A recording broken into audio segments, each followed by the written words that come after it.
Hello and welcome back to the World Radio League Show. Today, episode 43. It is Monday, April the 6th, the first Monday in April. So you know what that means. That means this is a Mugs for Map Shares Day. We're going to be sharing winners. It's also Easter Monday. Happy Easter, everyone. Hope you had a fantastic Easter weekend. As you can kind of tell from my voice, I had a great Easter weekend, Easter week leading up to Easter weekend. And then boom, every Easter Sunday, I get hit with this nasty head cold that just about takes me under. But that did not stop me from showing up today. I am here and happy to see every last one of you. So we've got, as usual, our good friend, James in 0WRL in the chat. James is apparently aboard Artemis 2, circling the moon at the moment, it appears. That's right. You guys didn't know I was a last-minute addition to Artemis 2. I'm out there right now. The farthest humans have ever been from the Earth. But Andy, you were a champ. James, right as they went around that point of apogee there, he shoved himself to the far end of the spaceship to be sure. He was the farthest human from Earth. Good to see you guys. And Andy, thank you so much for doing this. I know it sounds like you got an Easter cold tradition, but thanks for caring enough to keep the show going this week. Absolutely. I feel like I'm gonna fall apart here real quick, but we're gonna do the best we can. We also have you guys just rallied behind me today. James and Catalina both showed up. They're going to be, they're going to be helping me kill it today with the show, I suppose. So, welcome in, Catalina. How's things in Argentina? Not the moon. No, I'm not on the moon. Unfortunately, I was not called to go to the moon. So, lucky James. Hello, everybody. A new Monday here. Just helping with my smile. Yeah, absolutely. Well, it's much appreciated. Thank you very much, Catalina. I have a feeling we'll be hearing more about the Mugs for Map Shares program today. So I'm debuting new mugs. This isn't the final version. We're still testing the prints here, but here, hold that up again. I want to show that off. You see. This is why it's not the final version, because the print you got to make it a little thicker, but it is your very cool Q code. It must have this invisibility cloak because it keeps disappearing against your moon background. No, I'm kidding. It does have a visibility cloak. That's true. All right. Well, we are going. Let me go back to this here. All right. So we have plenty to talk about today. James, why don't you just go ahead and get us kicked off with the desktop app updates? What did we just introduce there? What it means and what's coming next? That is great, Andy. I will absolutely give everybody a demo of that. As you guys know, we have new releases that are coming out every single week, and so when we get on the live stream, we love to show you guys demos of everything that's new. But if you can't make the live stream, the weekly email we send out on Friday will have a good summary of everything. But if you want to get a demo of everything that's new in the world of World Radio League, the League of World Radio League, or however you want to say it, then this live stream is a great place to do it. So let me get that pulled up for you guys here. So really quick, for those of you guys who are just joining after a little while, we do have a desktop app now. So let me just share quickly where you can go and download that. So go into your World Radio League platform. You just go into the integration page. So it's there on your left-hand side menu, or you can just go directly at integration, and you can download that desktop app. That's Windows, Mac, Linux. And the Cat Control app is also a desktop app. but that is a separate app. So, Andy, I think you were going to hop in there. No. You're good. Keep okay, I'll keep moving. Agreeing. So the desktop app, once you download that, it is going to have the same look and feel. Wait, I'm sorry, but are you sharing your screen? Because if you are, oh we my didn't see anything. Okay, let's just start over. Thank you, Catalina. What would we do without you, Catalina? So you've got the integrations page. You download the desktop app, and then once you download it, look at that. It looks just like the web app, except it is beautiful, offline capable app here. You have all of your logbooks. Everything automatically syncs across all your devices with World Radio League. So your contacts are going to be on your desktop app. They're going to be on your mobile app. They're going to be on your web app. And what we just released, so you can see the sync. Actually, look at that. We might have a good example here. It says my sync failed. Let's go over to if you're on the desktop app, when you download the new version, you're going to get this really nice cloud sync dashboard, which hopefully I can demo for you guys once my sync picks up.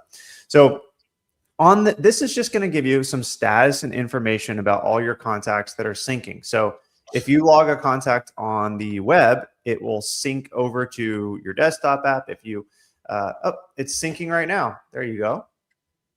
And any contacts you log on the desktop app will get synced to your cloud database. And there's a couple really cool things you can do here. You can export a local backup. This is a great way just to keep a full ATIF export of all your contacts. So go ahead and click that, play with it. I'll just save myself right to my documents. I'll just save myself a full backup right now. Done. Boom. If I have any issues or things that are needing sync, you can see that in the details. You can see the logs. If you have any issues with the sync, you can report an issue. But now that you have these tools, this will really help you keep good track of all of your logs and things like that. So we just released this last week. The main reason we wanted to release this was just to make it easier to track all of that sync and give you some data in case you are having any sync issues. Yeah, absolutely. That's so awesome. That looks I love that new dashboard. It looks so cool. But yeah, I'm really excited about this, and the changes we're getting ready to tell us kind of what's coming next with desktop app. What's going to be kind of the next real point of focus and push on desktop app? Man, that's the perfect question. The biggest point of focus on the desktop app, now that we've got all of the logging functionality working, and thank you guys who've been beta testing this. Keep on testing it, keep trying it out. It's cat control, right? It's putting that cat control into the desktop app. Because right now, of course, you have the cat control app, but the cat control app it'll do cat control from Terry, Dave, we see you. We're on it. And Terry keeps us on the ball. Thank you, Terry, for keeping us on the ball. We are working very hard on that. But we kind of said, look, we got to get this desktop out there. We need to get it into some people's hands. We got to build the cloud sync. We got to build all these other things. So we decided we just had to get it out there and then add the cat control as the next phase. Absolutely. So we got a lot of great friends in the chat. So we've got folks from Spain. We got a really international audience today. Folks from Spain, from Belgium, of course, tons of US. Got Guam in the house. Absolutely. And I even saw our good friend Ernest. Good to see you, my friend. Ernest from Canada. I haven't heard from Ernest in a while. Good to see you, Ernest. Good to see you. Great to have you here. So, absolutely. Marvin Whiskey 0 Mike Echo Tango. I will pull him up on my call sign. I'm going to add a note here. If you guys don't use these notes, this is a great feature. It's your personal notes. Marvin is a great supporter, and he is one of the organizers of Winter Field Day. And I think Marvin just volunteered for Winter Field Day. Not Winter Field Day. He's the chairman of Winter Field Day, but he just volunteered to help us out at Dayton Hamvention. Awesome. So that's fantastic. I'm looking forward to that, Marvin. On that note, maybe I'm going to pass it over to Catalina, and I'll shut up for a minute. Catalina, you want to tell the folks what is going on with Dayton this year and what we're planning? Yes, absolutely. So thank you, Marvin, for using the form link we sent in our emails to volunteer for Dayton Convention. So what is happening this 2026, we are asking for volunteers to help out in our booth. We are going to have, of course, a booth with World Radio League and Ham Radio Prep. So everyone that wants to volunteer there to help out in our booth with all the people visiting it and giving out some stuff, you can just apply in this form that James is sharing in the screen. So it's a very easy form where we ask some simple questions we need to know to check if you will be able to help us or not. And boom, that's it. Then you will get an email from me telling you that we will send some things to your home to help out in our booth. And it's a very enjoyable way to have this Dayton Convention. It is a convention, right? Yep, that's right. Okay. Dayton Convention experience on 2026. So don't hesitate, just apply. And Andy will be there, James will be there, and a lot of other folks. So don't hesitate, just apply. Catalina will be there, not this year, 2027. Catalina will be there. Yeah, next year. You gotta get Catalina have to do a POTA activation. So yeah, absolutely. Once I do a POTA activation this year, that will be my ticket for next week. There you go. Marvin also said we need to do a live show at Dayton. Marvin, I would absolutely love to do a live show at Dayton, but it's not on a Monday. So what I'm thinking is we are going to record. I'm actually going to be probably out of the office that Monday. So I'm thinking, we're probably going to shoot plenty of footage at Dayton and give y'all kind of a run, a behind the scenes recap maybe on that Monday. So yeah, you can look forward to some of that footage showing up the week after or the Monday following Hamvention. So absolutely. Yeah, looking forward to it. I'm really excited. So we've also got a couple other questions. You know what? We'll hit some of the other questions after the next break. We've got lots more stuff to talk about here. James, do you want to kind of walk us through I've been seeing a lot of like comments, notes, and questions about confirmation requests. Can you kind of walk us through that and how that works and what to expect from that the way that feature operates? Yeah, that is a great point. So I think it was last week or the week before we debuted a brand new feature called confirmation requests. So for those of you guys who aren't familiar, if you go to your logbooks and you go to your QSO manager, let me zoom in just a little bit so you guys can see. There's this new button that says request confirmation. If you hover over it, it'll explain what it is. But I can just go ahead. I'm going to select all my contacts, and I'm just going to click request confirmation just to give you guys an example, because I want to just show exactly how this feature works. So there we go. Requested. All the confirmations have now been requested. So you'll notice that there's a recheck confirmation and there's a request confirmation. Now those are different, and there's also a column here. It'll show you which of your contacts are confirmed. In World Radio League world, the green confirmation check marks are the best because that means both contacts exist within World Radio League. And that's like the highest level confirmation because we can guarantee that is a real contact, especially as we start to do more competitions and leaderboards and things. We want to make it as fair as possible to everybody. So we want to track that people are actually making real contacts, right? A confirmation is very important. But we also have trusted integration. So QRZ and LOTW, we can now import confirmations from those systems. And so you'll see the indicator of the QRZ or LOTW confirmations in here as well. And that's because those are well-known systems, they're trusted. And so if LOTW or QRZ says it's confirmed, we say, you know what, we'll give you credit in the World Radio League platform as well. But let's just say that you don't get that confirmation and you are trying, this is a contact I made, I think last weekend with Juha, and you want to request that person confirms it. Well, you can use that request confirmation button. If this one hadn't been requested, it would be here on the kind of QSL card view or that single contact view. You could click the button here. And what it will do is actually send that user. We'll search and see if that user has an email on file.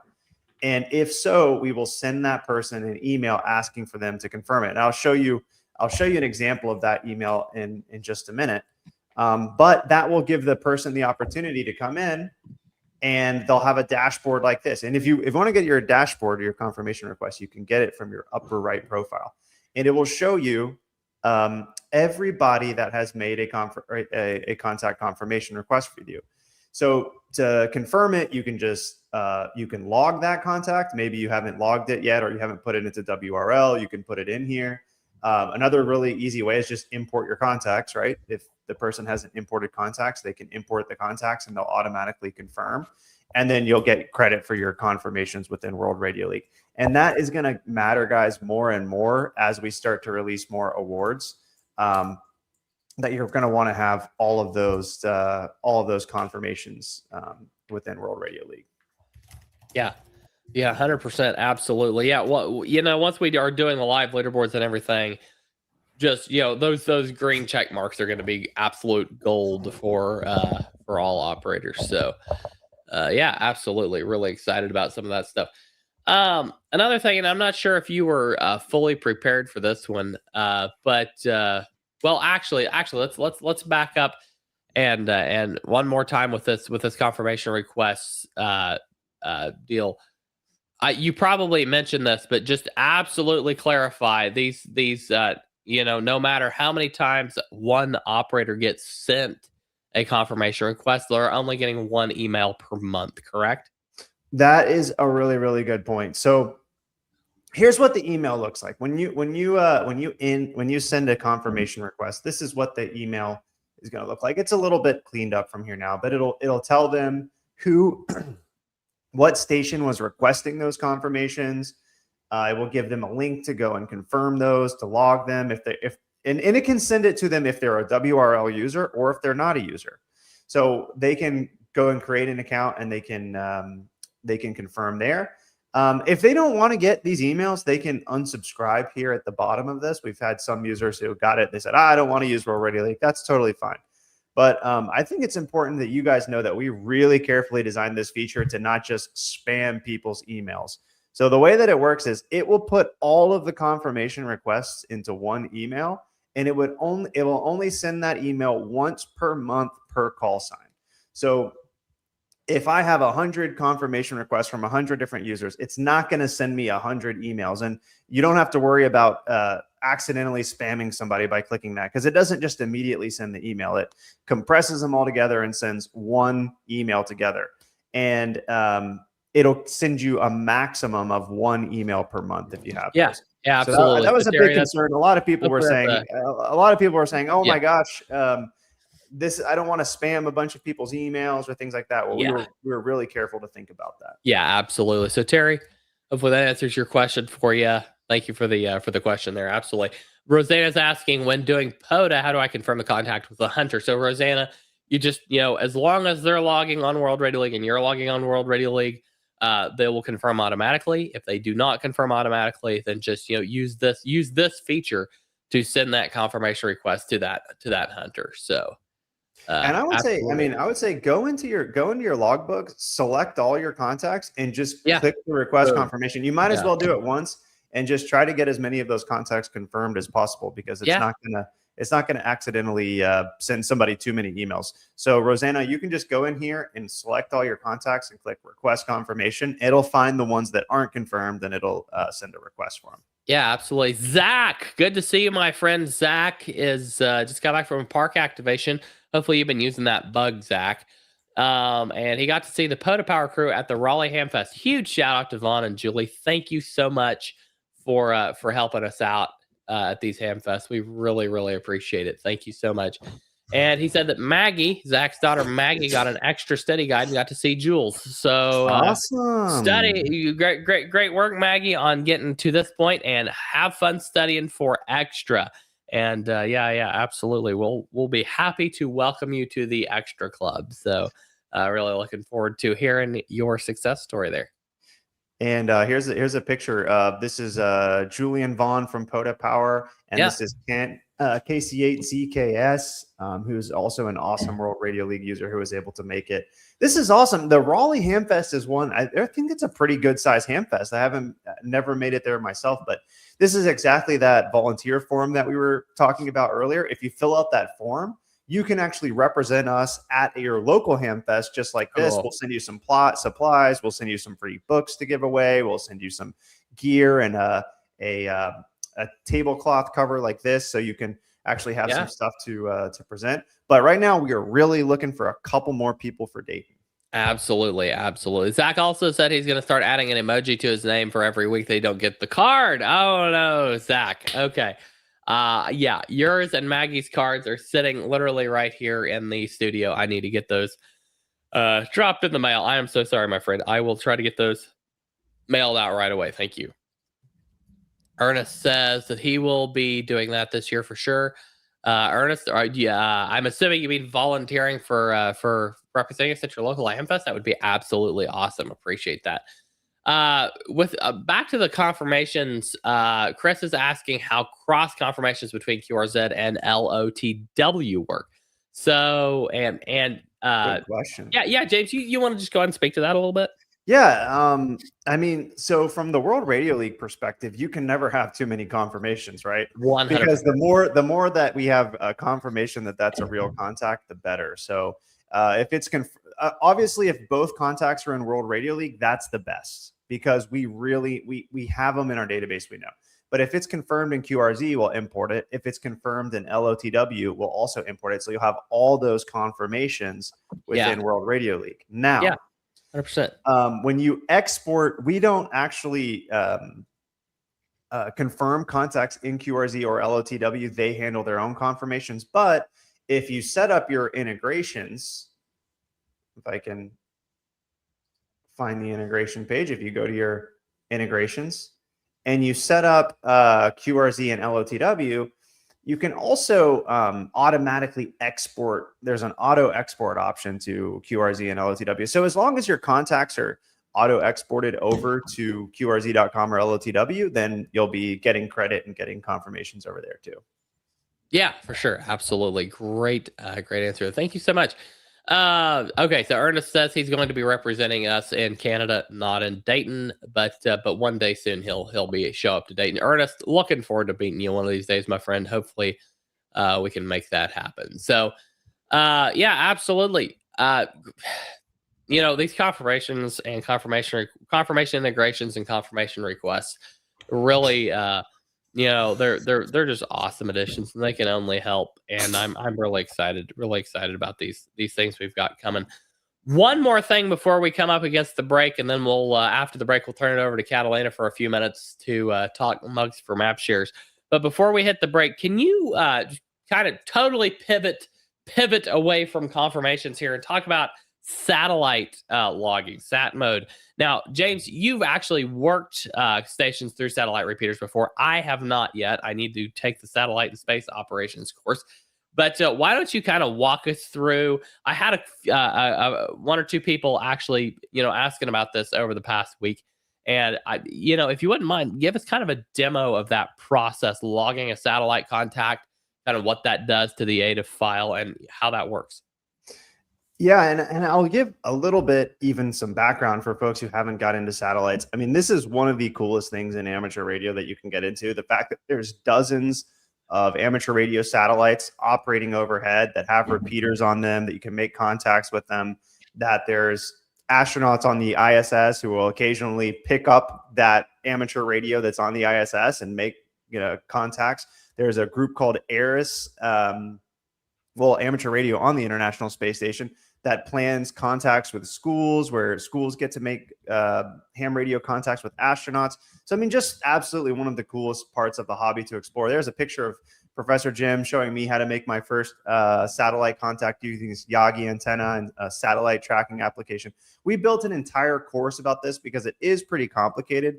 So check that out if you're more interested. But when you go to log your contacts, it's not too tricky. So I'll just create a new log book here within World Radio League, and I'll call it Satellite Contacts. You can set your home location. I'll just keep that all the same. But what you're going to want to do is go into I think the template setting is up at the top there, I believe. Yeah, you're right. Settings. Okay, so let me pick my setting. I probably could have picked it at creation time. At creation, I would have saved myself a step. Yeah. But, you know, I'm a little rusty here on my satellite contact. I'll click satellite, and then I'll click save. Now, when I come over, you'll notice that my template has changed. I've got call sign, grid, because that's what when you're doing satellites, you don't have a lot of time to make an exchange. It's fast contact. So yeah, I'd be like November 0 Whiskey Radio Lima Echo Mike 73. So people will say their call sign and then their 4-digit grid square. Okay, cool. Then you've got your satellite, so you can select what satellite. Very nice. You were on, so you've got all the satellites. I honestly have not used this at all, so this really is new for me. Let me see. I think what do we call the ISS? A couple of people have been asking us about when they use the repeater on the ISS, what it's called here, and I actually have even forgotten it myself. But you can actually enter the satellite yourself if you want to. You've got your uplink, your downlink frequency and band, your mode, and that's pretty much it. Now we just need to make a really cool graphic on the map. What we're missing here is like actually showing the satellite on the map. That would be really cool. Yeah, absolutely. And honestly, you know, we're working on the dashboard, the operating console. We may have something like that in the works. So stay tuned. Absolutely. Yeah. It's been a little while since I've made a contact. I'll give you guys a quick, maybe like a couple of quick tips on satellite operations, maybe like the Cliff Notes. There's a company called Arrow Antennas that makes really good antennas for satellite contacts. I'll just pull that up here. I think the one that I have is one of these Arrow 2 portables. It's going to be, I have to check on the exact model I have. Maybe it has to be dual band. So it's going to be,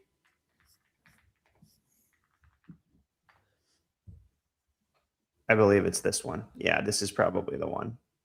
Amazing, because a lot of the satellites are crossband, right? Because they want to have an uplink on one frequency and a downlink on another frequency. Yeah. So you'll have kind of a Yagi antenna that has two sides of elements, one for the 2-meter band, one for the 70 centimeter band, and then you'll have a duplexer that'll go into your handheld ham radio.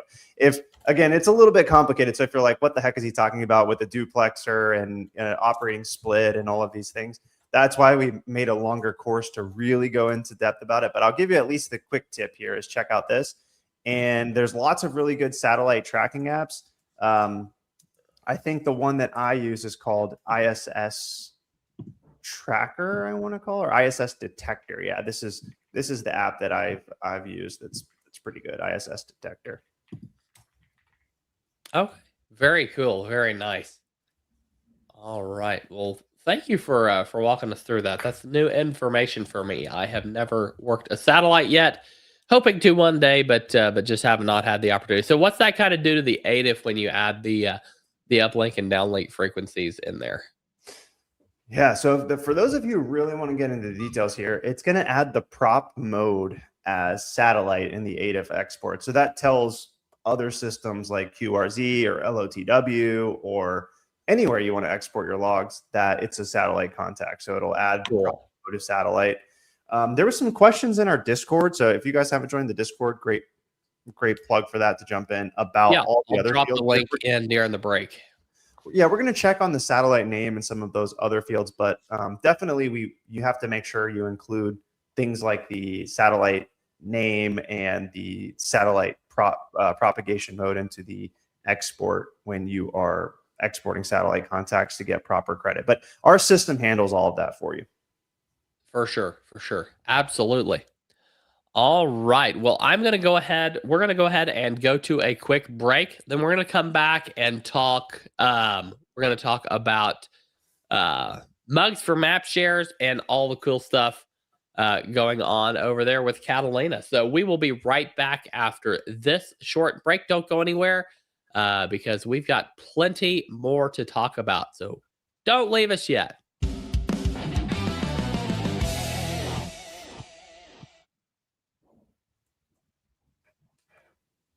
You know, folks, it is my... Are you ready to ditch that 90s ham radio logging software and upgrade to something from this century? Well, now you can. Welcome to a brand new era of software in ham radio, World Radio League.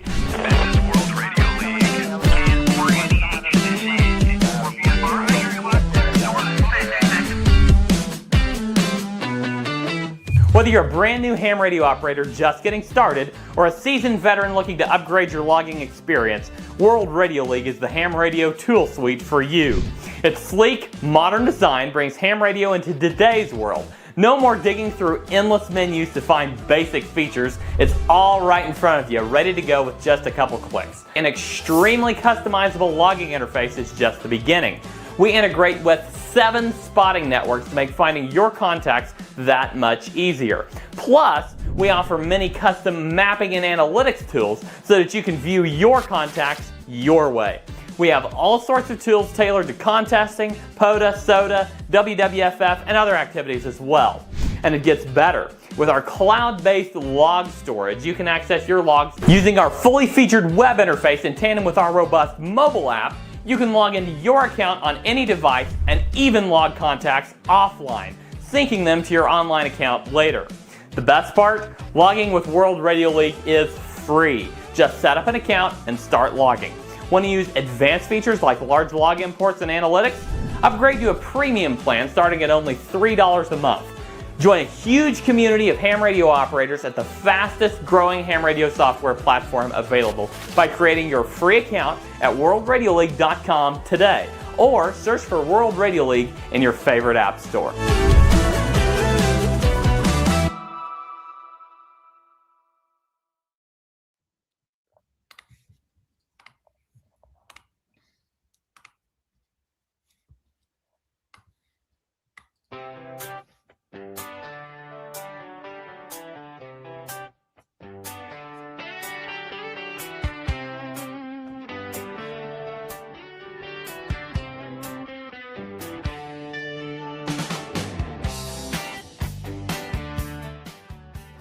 Welcome back to episode 43 of the World Radio League show. Huge thank you to my fellow compadres, Mr. James Cribbs and Miss Catalina. Catalina, how do you pronounce your last name? Ostolaza. There we go, Ostolaza. I'll get there. I know it is good. It's good. Okay, sounds good. All right. So thank you, both of you, so much for kind of doing some of the heavy lifting on the show today, seeing as how I have my yearly Easter weekend head cold that is driving me absolutely bananas. But we'll get through it somehow or another. We'll get through it today. So we have lots of questions pouring in. Guys, keep pouring those questions in. We will absolutely get to them. Next says, mugs to map shares, the ham version of Swords to plowshares. No. The mug 4 map shares. You got the wrong, not 2 map shares, it's 4 map shares. But yeah, that sparked kind of an interesting thought. One of these days, James, we need to offer a mug that's got like the graphic wrap is the map shares that they posted that month, that the winner posted that month. But anyway, yeah. I mean, or maybe you get you have a really cool contact and you print your map or your or like after it, like the maybe once we do some of our competitions, maybe the winner of the competition gets a mug with their competition map on there. That would be really cool. Anyway, all kinds of random ideas. You never know what you'll see coming up later. So. Right, Catalina. Peter says he comes for the Catalina smile. So, Peter, there you go.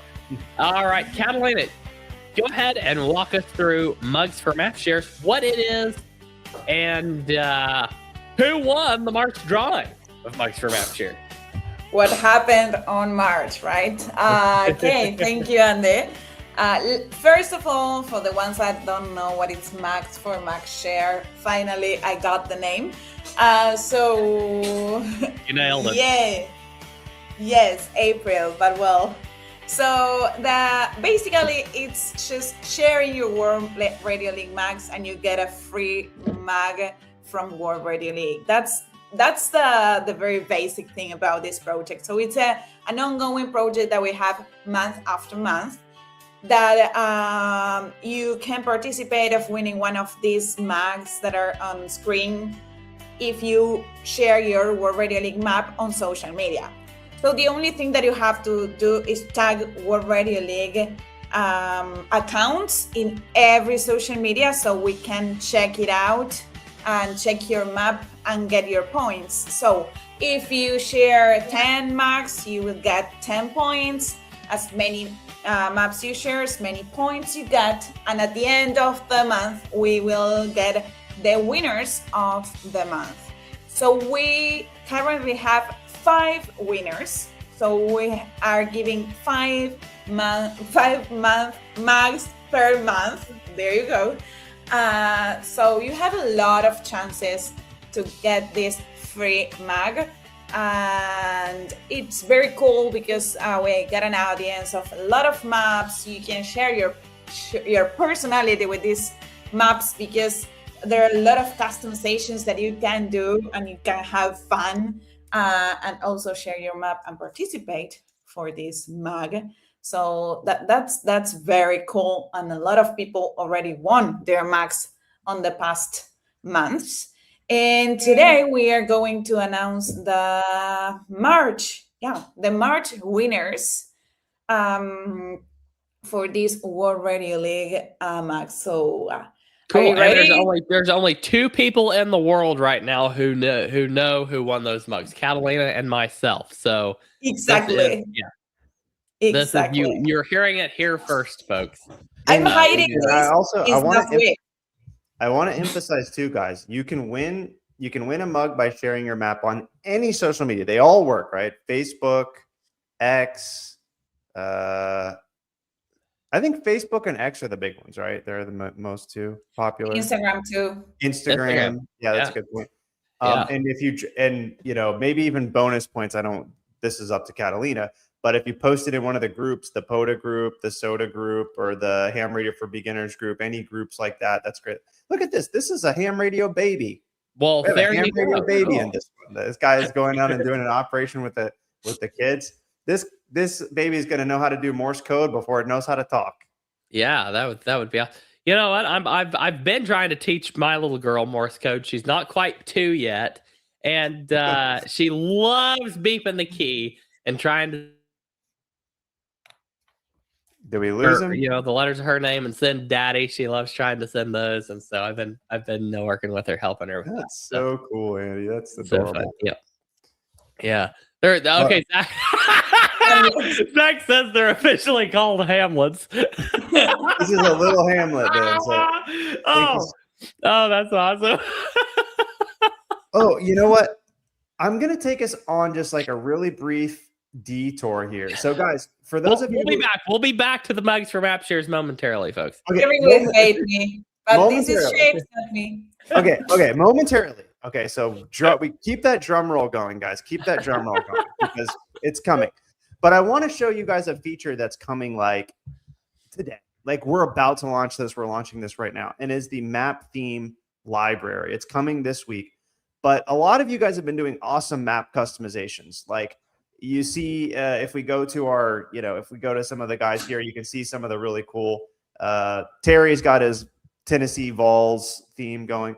Well, wouldn't it be nice if you could save some of those themes and come back to them, and you could switch out one map theme from the other? That would be nice, James. Tell us how we can do that. Now you can. It's coming this week. It's called Map Theme Library. So now there's going to be a theme library that you can explore, and you can see what themes other people have created, and you can select those themes and you can apply them. So maybe I want to check out the one that Brad made, and call Dark Pro. I select that, and then now I'm on a completely different theme.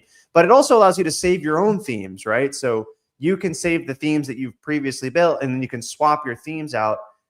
You can change your icons, you can change all those things, because it kind of takes a long time sometimes you spend some time customizing your theme. You don't want to lose all that work and have to re-customize it. So now you can save it as a theme, and then you can just come back to your theme library. You can see your own themes, you can see what themes other people have created, and it'll even, maybe your theme gets kind of popular, you can actually see how many people are using that theme. You can get some clues and see if very cool. So we can look forward to that. Little preview. James is already spoiling one of the next sections of the show here with no. Well, we were talking about Mavs. So well, Andy, you're getting from your medicine, All right. So just wanted to say, Zach, with that comment, you did win another cowboy hat emoji in the Discord, so go ahead and throw that on there. That was too good. And then I do want to point out that Rodney and Zach both say they will never have any social media presence. Zach says he thinks he wins in terms of keeping his sanity. I definitely understand if you do not have a social media presence. I totally get that. Just share World Radio League with your friends. You guys are in the Discord, so spread your maps around to some of the other Discords, and maybe we can come up with a way to I don't know. We'll come up with Rodney. Rodney and Zach, you guys will always win in our hearts. Absolutely, always. But maybe we'll make we'll have to do something else because a lot of people actually I've taken all the social media off my phone. It drives me nuts, all the constant notifications and everything. So yeah, absolutely. Jacob popped in for a quick hello, Jacob. He's gonna go jump out of a plane, so he can't stay around for long.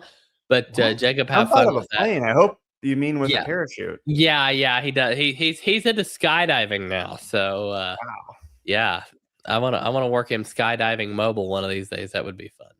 So Catalina, let's get this train back on the tracks and talk to us about who won mugs for map shares in the month of March.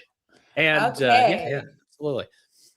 So the winners were, because we are in April now. So the winners are Nathan Scott N2SB. That if I'm not mistaken, this is the second time that Nathan won this mug for map share. Let me check here. Yes, it's the second time, so he will be one of the lucky ones to get a Q code mug. So that's cool. Thank you so much for the cool map shares, Nathan.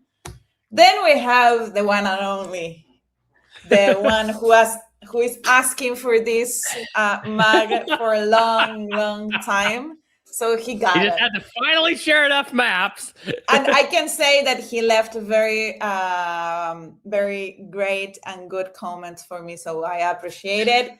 So Terry Bailey, KQ4MDM, that's our another winner for March. So thank you so much, Terry. Catalina, yay! My name is back. Your name is back. Congrats, Terry. Congratulations, Terry. You deserve it. I love. That was beautiful map shares. Yeah, beautiful and very special comment. So thank you so much for that. Then we have another winner here, Bruce Britt, KV4SWP. Let me check here. Bruce is the second time also that he is winning a mug, so he will get a Q code mug. I'm always confusing with the CQ. I don't know why. Q code mug. So congratulations, Bruce. Thank you for always being there, supporting World Radio League. Then we have another winner for March. That is Bill Ford, K5WVF. Congratulations, Bill. Also another great user for World Radio League. And the last one, but of course not the least, this is not in order, of course. It's Christian Smith, WA3N.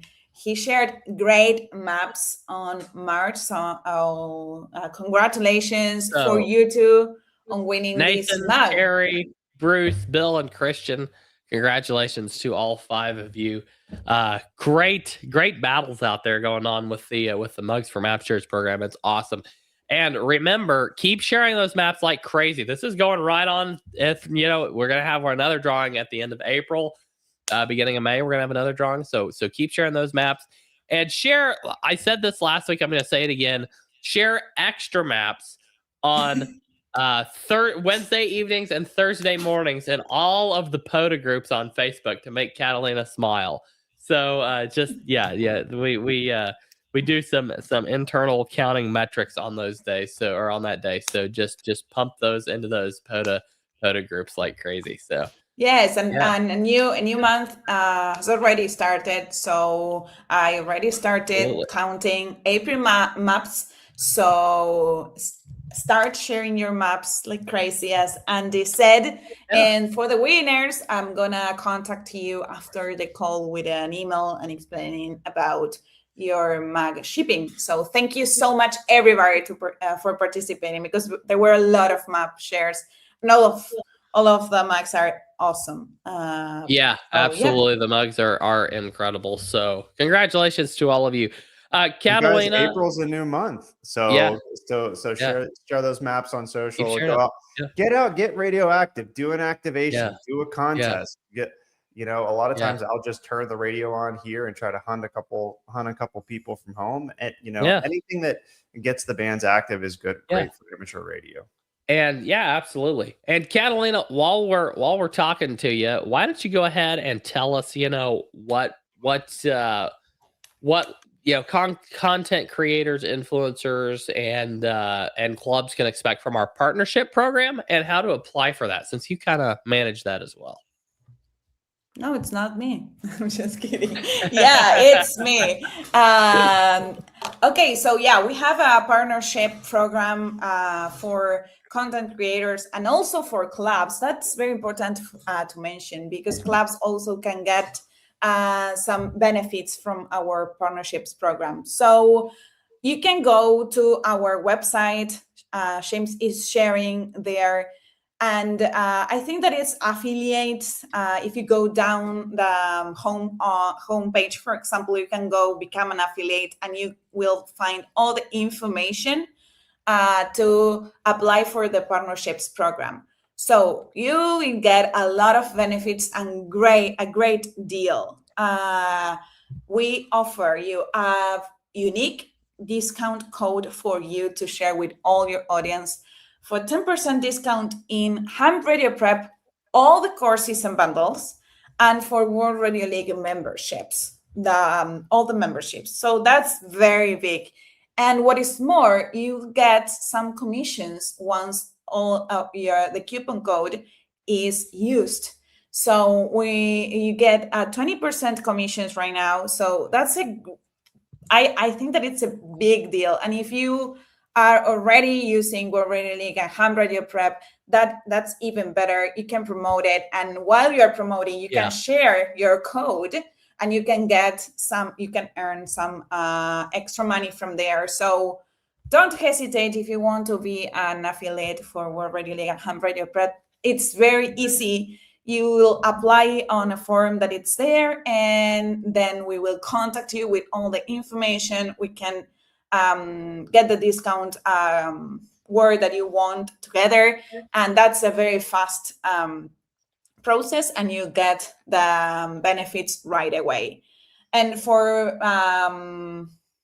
clubs, it's the same. You can get a 10% discount for your club, and you can share it with your club members. That's cool too, because a lot of people is going to the club to get their license, and then to start doing their activations. So you can get 10% discount on Ham Radio Prep courses and 10% discount on World Radio League memberships. That's a great deal. So thank you so much for running this program, Catalina. It's been excellent. Absolutely. We have helped so many clubs. I'll tell you this too. A lot of people don't know. And it's thanks to you guys that sign up for our courses. It's thanks to you guys that sign up for World Radio League membership that makes it possible to do this. But we send clubs free books. We have sent them free courses. We've partnered with a lot of them. We've made big donations to many clubs as well. And we really do believe that local clubs it's such an important part of amateur radio is having that local presence. But it's also like Catalina said, it's emergency response groups, it's YouTubers, it's anybody can join our partner program. So for sure. Absolutely. Thank you, Catalina, for that. And also, if you want us to do a presentation at your club on Ham Radio Prep or World Radio League or both, be sure and reach out to Catalina using that partnerships at hamradioprep.com email, and we'll get you set up for that. Okay. Yeah, so that's another benefit too. Yeah. Thank you. Yeah, absolutely. We were talking about satellite contacts earlier, and I happened to be able to pull a couple of strings and get a clip pulled extraordinarily fast. Thank you, Ahmed, from the video department, for pulling this so extraordinarily fast. Here is the video from the Satellite and Space Operations course of James making his first satellite contact. So here, let's go ahead and roll that. Yeah.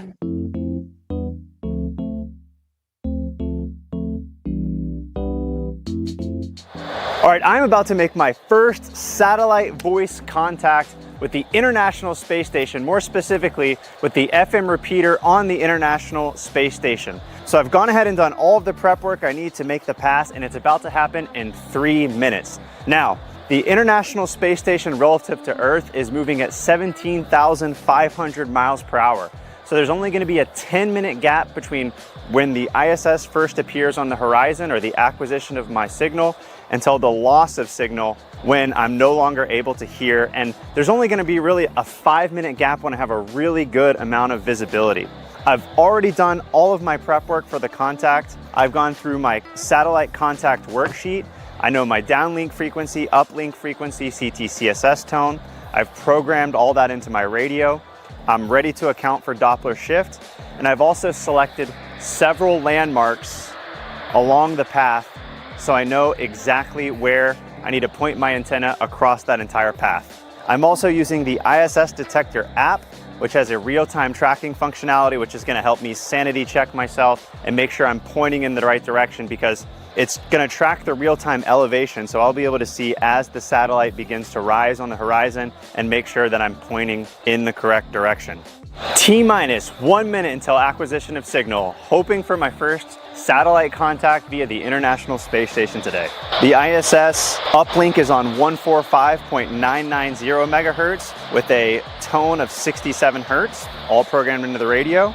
And the receive, or the downlink frequency of the radio where I'm going to be receiving, is 437.800 megahertz, plus or minus Doppler shift. T-minus 20 seconds till acquisition of signal. My squelch is turned all the way down, so you hear that nice static. 8, 7, 6, 5, 4, 3, 2, 1. Acquisition of signal. Elevation is just on the horizon, so I'm not going to hear anything yet. I have now 10 minutes of the pass pending in front of me. Elevation still very low, it's at 8 degrees. Elevation stays low and then it starts rising very fast as it starts to move overhead. 8 minutes left in the pass. We're at 13-degree elevation, so we're just starting to get some elevation. We're also starting to get some mosquitoes. Oh, getting some reception? Yep, getting...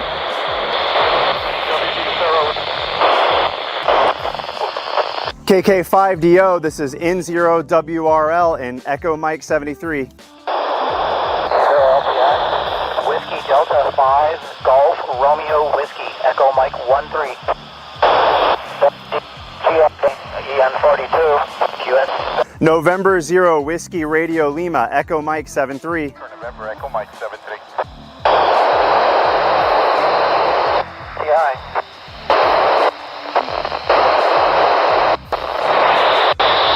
Adjusting for Doppler. Victor 8 Tango. Kilo Zero Alpha Kilo Victor, this is N0 WRL QSL. QSL. Got it, I got the KO4JYU, Echo Mike 63. Kilo, that's 9 Yankee, bro. Alpha Kilo Victor, KO4JYU, Echo Mike 63. N0 WRL, Echo Mike 73.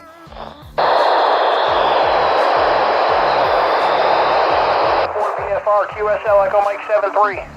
QSL. 4JYU, Echo Mike 63. Yes, I got my first satellite contact. Yes.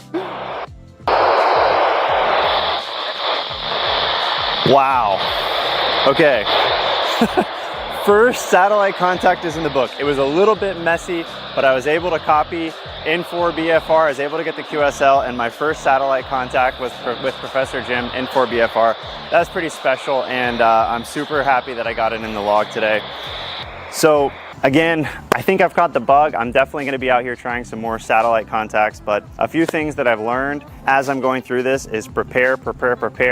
If at first you don't succeed, try again. Keep on trying to make those satellite contacts. I would also say really practice your radio programming and your radio operation as well as your antenna operation, because again, it happens very fast and the call signs come fast and furious. You're trying to get into the satellite, but you're also hearing a lot of partial call signs, so you really need to hear a call sign completely or get your call sign so someone else can hear it completely. And getting used to that exchange. But got my first satellite contact via the International Space Station in the log. We got the QSL, we got the confirmation, so I'll count it. Let's keep going. That's epic. That's really awesome. James, do you feel the excitement watching that back? Do you feel the excitement again? Yeah, I do feel that it's so cool to watch that again and remember that first. Actually, I guess it was my first two. I think during that pass I made 2 or 3 contacts actually. Very cool. It's really fast paced, and I almost forgot to mention, when you're making satellite contacts, you have to adjust your frequency for Doppler shift. Yeah, Doppler. You know how, like, when a police car drives by you're a road and you hear like wee, wee, wee, and then it gets like lower pitches. Or a train goes by on the tracks and they're like blowing their horn and it's just exactly. And so it's the same thing with the satellite. When the satellite is coming towards you, the frequencies get compressed and it's a higher frequency than the actual satellite downlink frequency. And then when it's moving away from you, the satellite is slightly lower. You need to change your receive frequency to be slightly lower. And we covered this, and we covered how to do this in the satellite course in more detail. But you need a radio that can move in very small increments, so you can change that receive frequency. Absolutely. And Zach says the best part about SATCOMs is being the weird neighbor in your neighbor. So James, the big question I'm sure many of us have here is, what is the vehicle in your driveway? It's funny because I totally forgot about that when I was filming the video. It is a truck I've had forever. It's a 1995 F-150. Wow. I love that truck. I should have had the truck in the video because it's really it's a nice that's really epic. That's really just a good classic truck. It should have put it in the video. All right. Well, we've got plenty more show to go. As we say, this is the fastest 2 hours in ham radio, and we are already up to our second break. We're going to take the quick break. We're going to come back, and we're going to start covering your comments. James, Catalina, you're both still going to be here, right? We will. Yeah, I will stay for some more minutes. Absolutely. All right, guys, don't go anywhere. We've got your comments coming up right after the break. So stay where you're at and don't touch that dial.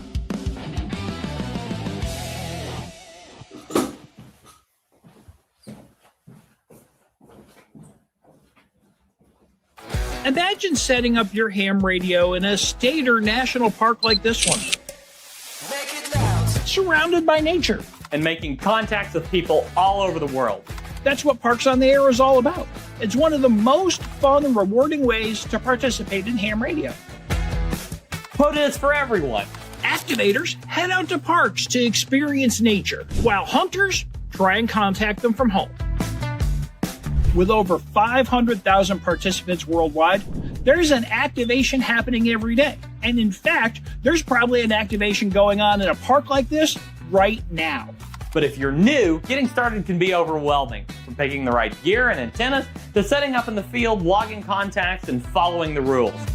That's why we created the Ham Radio Prep POTA course, your guide to getting started with Parks on the Air. We'll walk you through everything step by step, from choosing equipment to setting up, on-air operation, and logging. This course will get you on the air fast and help you to avoid common beginner mistakes. And even if you already have POTA experience, you'll find plenty of pro tips to optimize your station setup and operation. We recommend having at least a general license for this course, but even if you're still a technician, this course will help you prepare for the next level and get ready to join in the fun. POTA is an amazing way to build your skills, get in the outdoors, and connect with other hams around the world. So are you ready to start your next adventure? Sign up for the POTA course today at hamradioprep.com.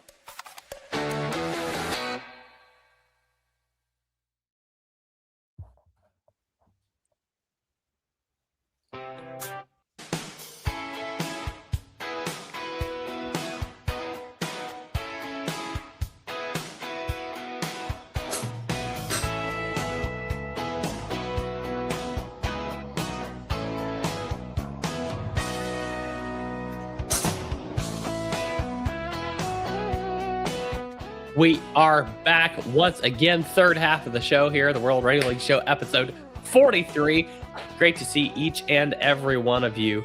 I've had a few comments, people talking about the third half of the show comment. That's actually a reference to, I don't know if any of y'all are familiar. Maybe this is one of those things from my youth that nobody knows about anymore. But I'm sure there's several of you. Click and Clack Tappet Brothers used to be on the radio. I used to listen to them like on Saturday afternoon, driving down the road with my dad and brother or something like that. Anyway, Click and Clack Tappet Brothers, you can find some of their old shows posted online in places. But yeah, they reference the third half of the show all the time. So that's that's where that came from, if anybody wanted to know. So yeah, great to see everyone back here again. I do feel the need to clarify something, and being after the POTA course ad feels like the perfect time to do it. So about 5 days ago, there was a huge stir and kerfluffle online surrounding the announcement of the new POTA Premium option that Parks on the Air posted that they were launching, and K8MRD subsequently did a video on. Personally, I found it absolutely hilarious, but apparently there were those that did not see as much humor in it because they did not realize that this was posted on April 1st, and they fell prey to another K8MRD epic POTA break. Last year he did he literally spliced him sending one dit and one da and took that and spliced it into a whole video of him sending a CW message and told everybody he learned CW. So this year it was the POTA Premium, and he actually was in on it with the POTA crew, and so it looked very official. But no, POTA Premium is not real. So if you were concerned by that, fear no more. So what about you, James? Did you see the POTA Premium? I did see it. It got me for a second. But I clicked around enough. There was so much nonsense going on the first. Oh my lance! Whoever invented April Fool's Day needs their brains checked.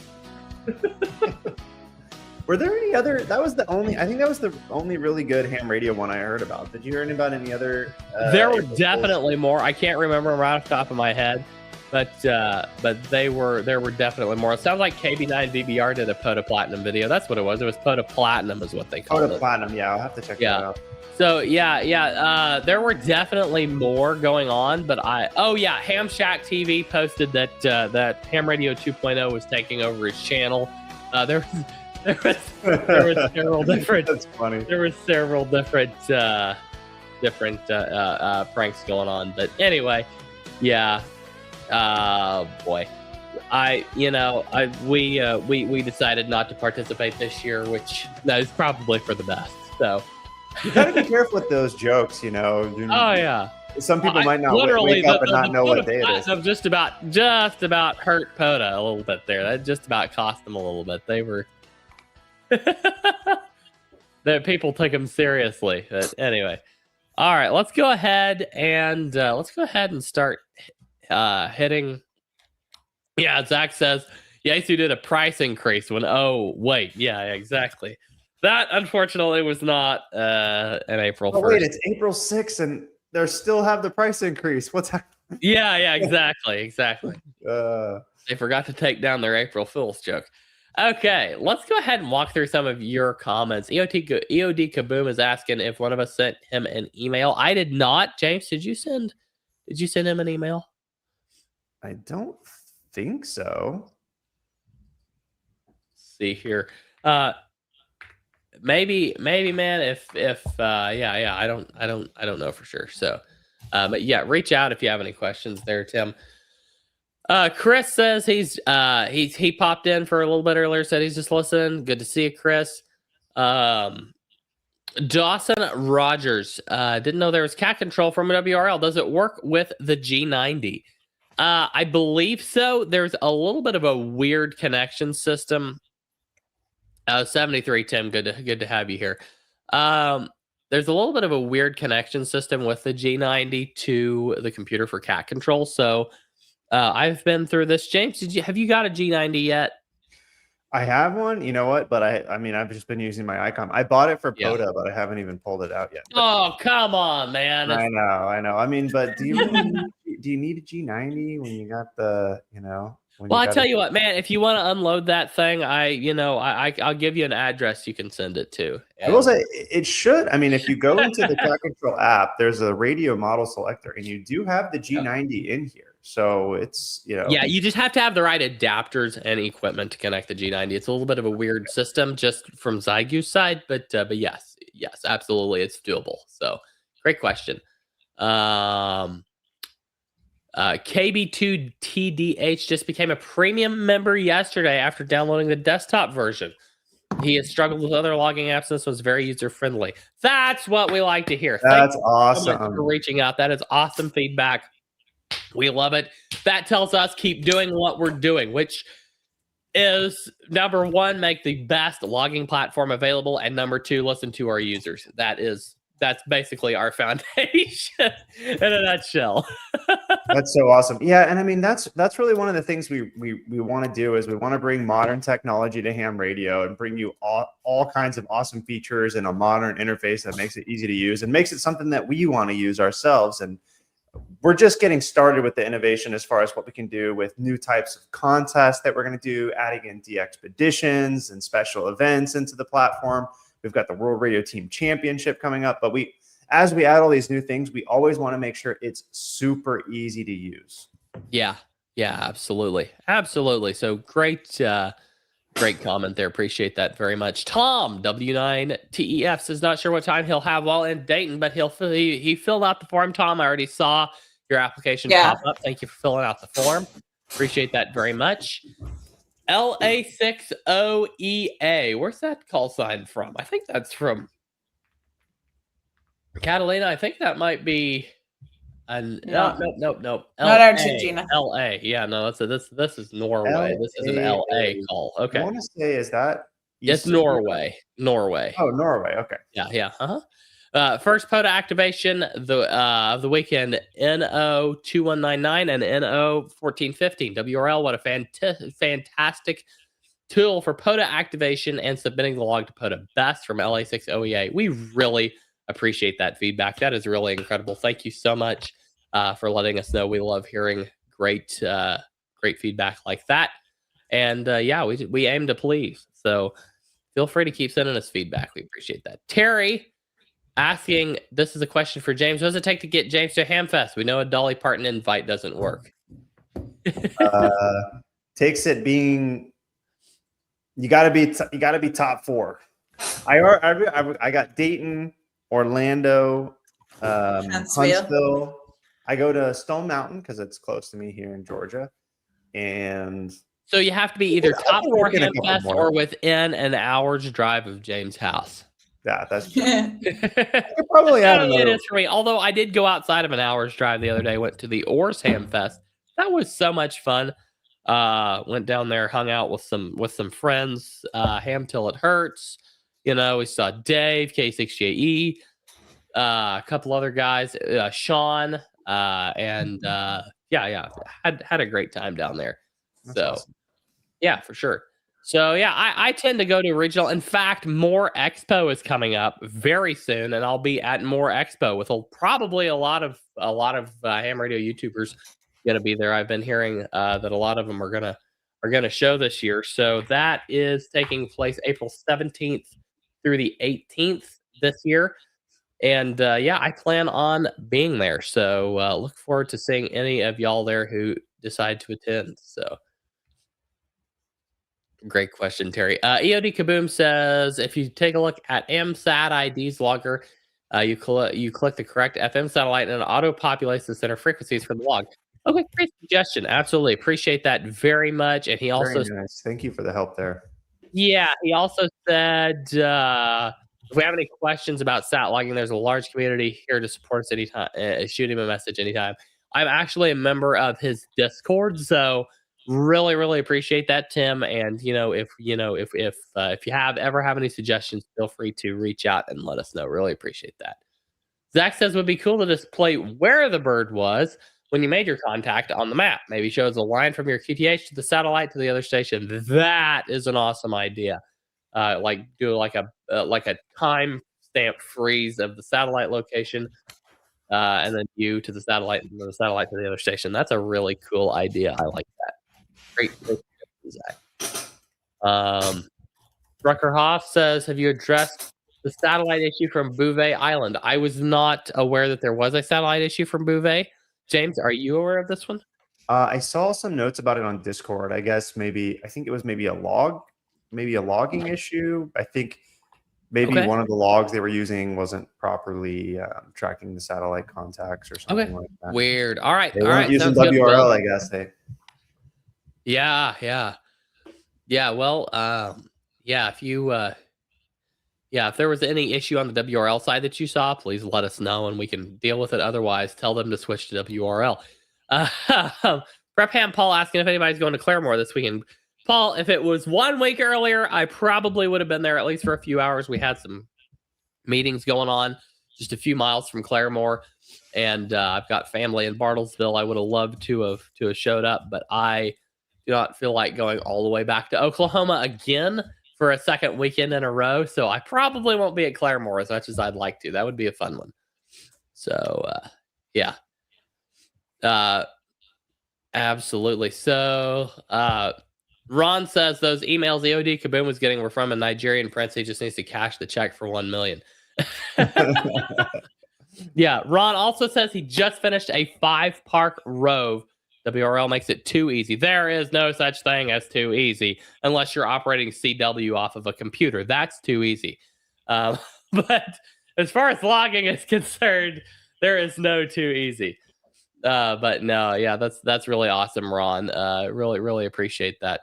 What did we say? Maybe we said it internally in a meeting, James. But yeah, you folks are gonna get tired of all the awesome features we're releasing. We're gonna have so much great stuff. You folks are gonna be like, boy, you're giving us too much. But no, we're having all kinds of fun. You guys are gonna say, stop releasing so many great features. We can't take it. There's too much ham radio goodness, and I have to go back and do a job. I have to hang out with my family. I can't be doing ham radio all day. Please stop. Absolutely. So I want to know too, because I don't know what's coming. Yeah. Oh yeah, we've got a lot of stuff coming. I was surprised about the map.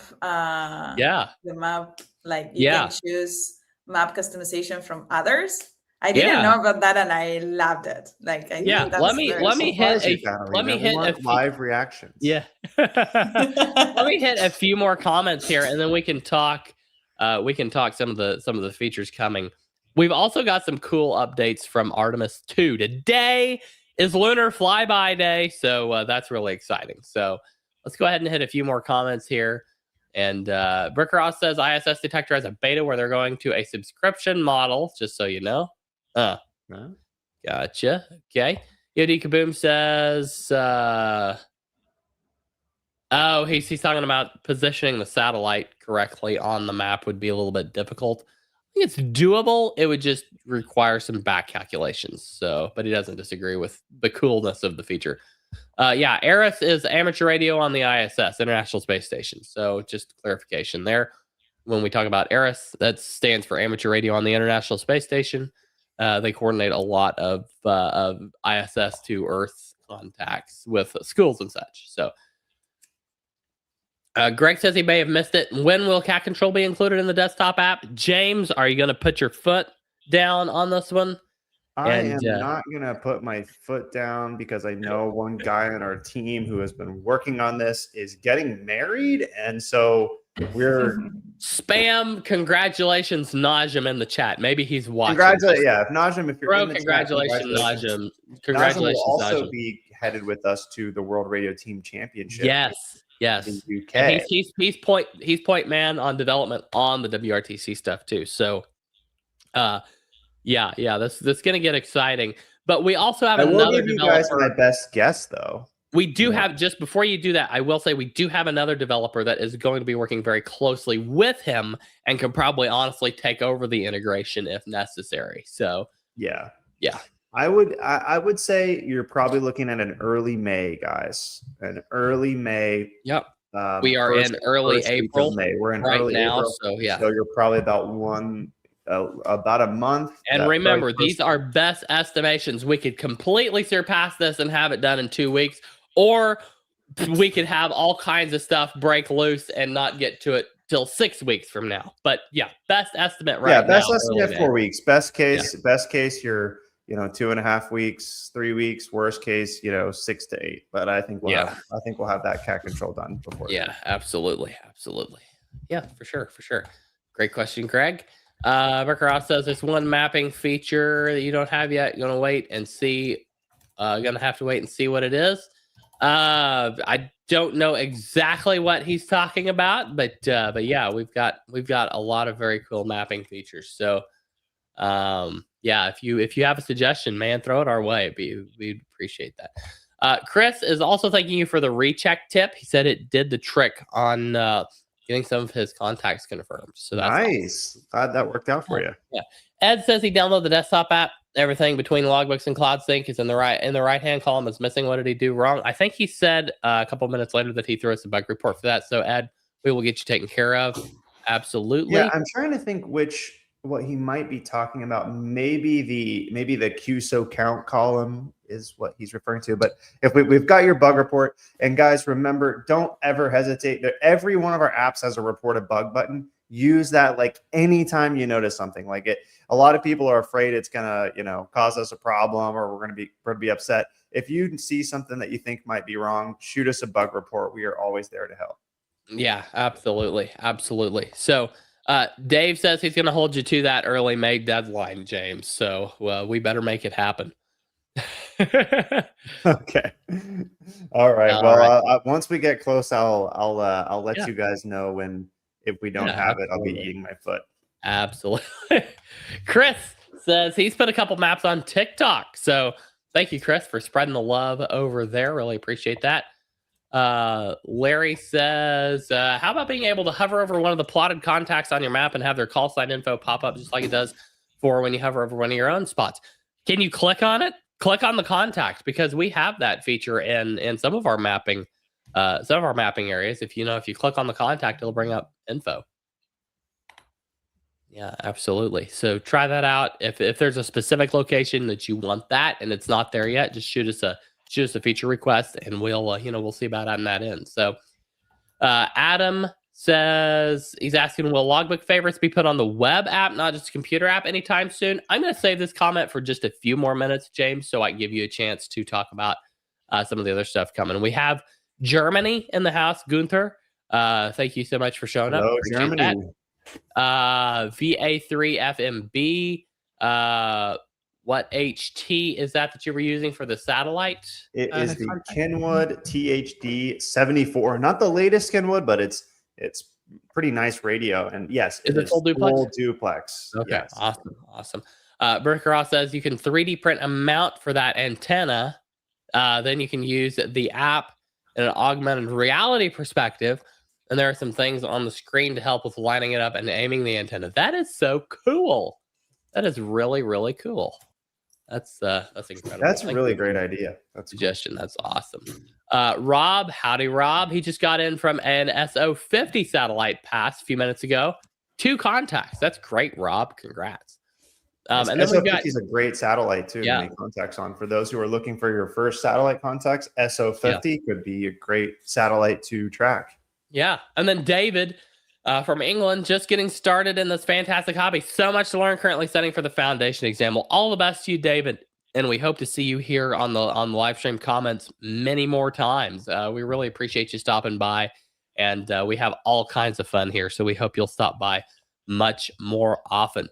So, James, I'm going to give you an opportunity here. Well, after I hit this comment. So, the 250th year contest with historical sites, including pictures. That's a pretty cool suggestion, Rosanna. Yeah, we do have some 250 awards that we will be releasing very soon. We announced what those are. I'll probably talk about them again today so that you can be working toward those awards. But we will have those launched soon. But you can go ahead and start working towards them now because they're retroactive to January 1st of this year. So I'll talk about those a little bit later, likely, and we cover those again. James, I'm going to let you answer this question from Adam and then talk about maybe some of the other stuff we have coming up on our roadmap before we go to our next break. Adam asks, will the logbook favorites be put on the web app, not just on the computer app anytime soon? That's from WU0M. Yeah, this is a great question and something we are working on right now. So this is one of those rare instances where the desktop app is actually a little bit ahead of web app. So if you haven't downloaded the desktop app, download that desktop app. But you can search. So if I just wanted to search for my random fun logbook, or if I wanted to search for logbooks that had HF in them, or if I wanted to search by maybe the park number, I could find my logbooks that way. And then you have your favorites. So that is coming to web and the mobile app very soon. It is currently in process. And let me just rapid fire a couple things out for you guys that are coming very soon. So I gave a demo earlier of the new map theme library that's coming soon. I think one thing that people are going to be really excited to hear is about our new activities. When I say activities, I mean like POTA, WWFF, IOTA, SOTA. We're going to be adding bunkers on the air, lighthouses on the air, beaches on the air, and it all goes into one map. And I'll just kind of take advantage to show you guys. Go into your World Radio League app and go use this new feature. Andy demoed this probably last week, didn't you, Andy?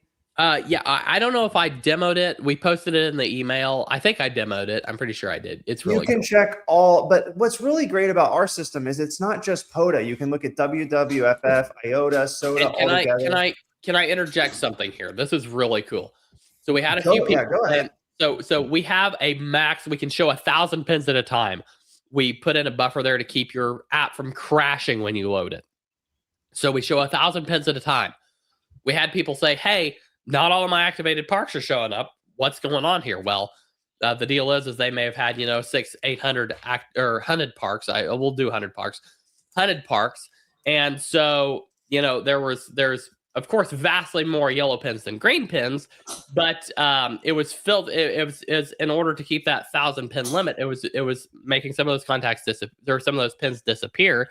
It was disappearing both the yellow and the green pins. So I shot a message over to one of the developers, and shout out to our developer, Sophonius. He's awesome at this stuff. He just, boom, he had the solution. Sort the pins. Always sort the pins by activated first, then not activated, or hunted first, then not hunted. That way you're always up to 1,000 parks. You always get all your green pins up to 1,000, always on the map at any given time, at any given zoom level. And then from that number up to 1,000, that remaining number is the yellow unactivated or unhunted pins that it will show. Any pins that it has to make disappear, they will always be yellow ones unless you have more than 1,000 green ones, which is going to be pretty rare. So, and guys, this is another great reason why you need to download. Now it's not going to show it because of my crazy background effect. Well, there it goes. This is another reason why you need to download the mobile app, because you can check all of the POTA sites that are near you. If you're thinking of doing a rove, this is a great way to help plan your rove and see the sites that are near you and what's coming up. And it makes it super, super easy to find activity sites, whether it's POTA or SOTA. And we're adding the new ones. I know bunkers on the air, especially for some of the folks in Europe, that's very big. We're adding that. But we've got some really creative ideas coming down the pipe about maybe even incorporating some local parks into the database. Yeah, absolutely. Or adding some historical sites into the database. I'm just gonna pitch this because this is something that it's going to be very crowdsourced. And so I want input early on this. So James, are you okay if I go ahead and pitch this just a little pitch bit? It. Yeah, go for it, Andy. Local parks on the air. Imagine you can go down to any one of your city parks, and whether it's on the map or not, activate it, submit your activation, apply for a new park designator, and whenever you pick whatever your local park is, go down there, activate it, apply for a new park designator. Once we approve the park designator, then your activation gets submitted to that as the first activation for that park, and that park's now on the map. And so it's going to be very crowdsourced, very very user driven.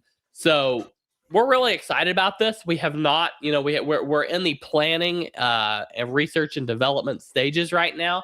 So we are not in the actual implementation phase at all, but we are absolutely in the research and planning phase right now. So yeah, Dave says, isn't that POTA Platinum?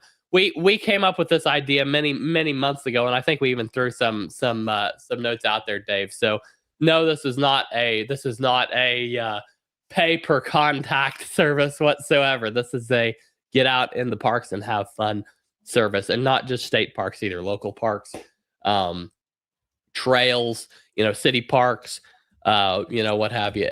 And I think this is an awesome opportunity for some people who maybe in more urban areas and don't have access to state parks, or maybe live out maybe in super rural areas where there aren't any state, where it's farmland for miles and miles, and maybe a town with a couple city parks and no state parks anywhere. So I think this is an awesome opportunity.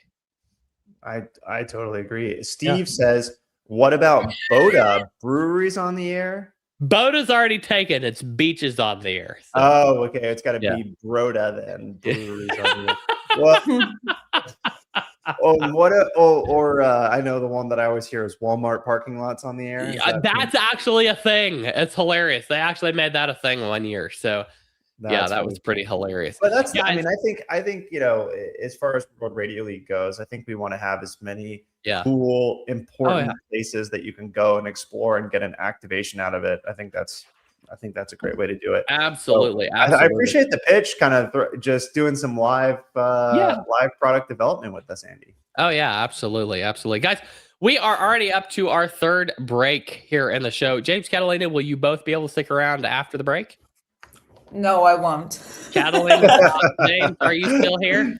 I'll still be here. Andy, you're still going strong with your cold today. Yeah, we're powering through. We've got another 30 minutes of show left, so don't go anywhere.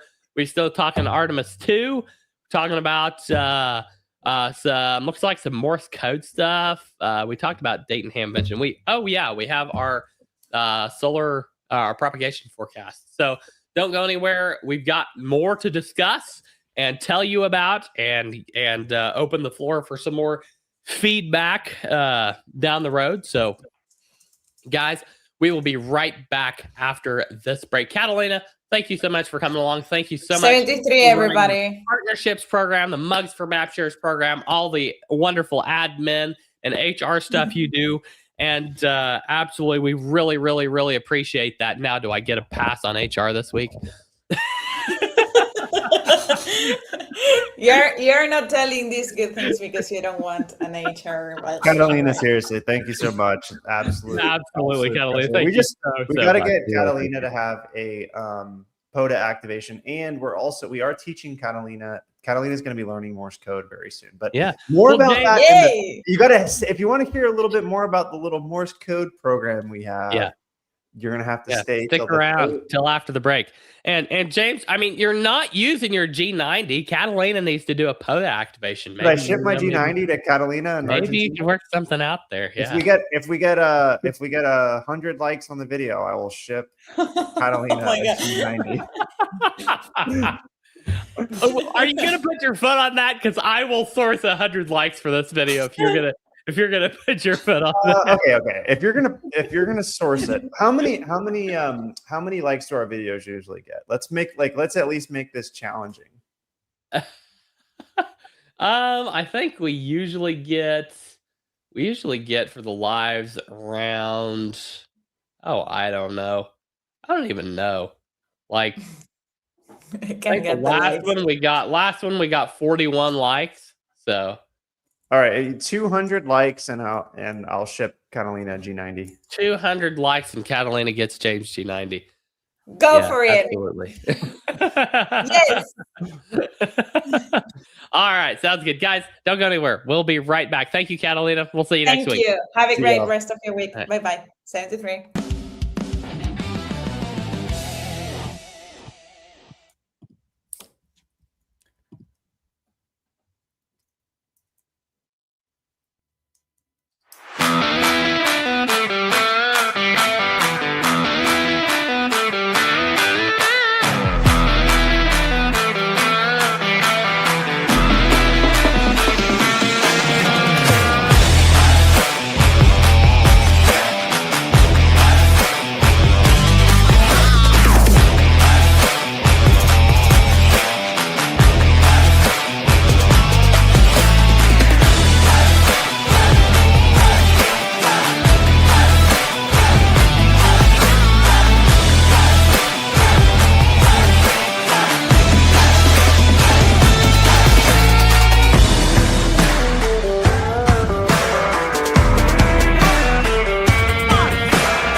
We're back.